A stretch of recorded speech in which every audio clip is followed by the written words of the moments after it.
सर्वांनी असं करा. कोणतं असं आहे? आता तिने एक काढ असं करूयात आपण. इकडे बघा, आपल्या उजव्या साईडला वळायचंय. उजवी साईड कोणती आहे? इकडे. आणि जास्तीत जास्त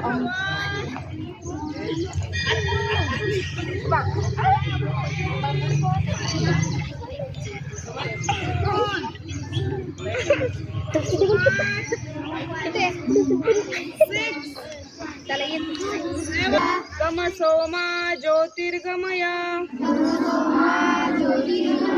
मृत्युमा मृतंगमय सर्वेषां स्वस्तिर्भवतु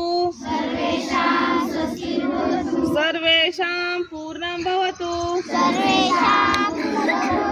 सर्वेषां मङ्गलं भवतु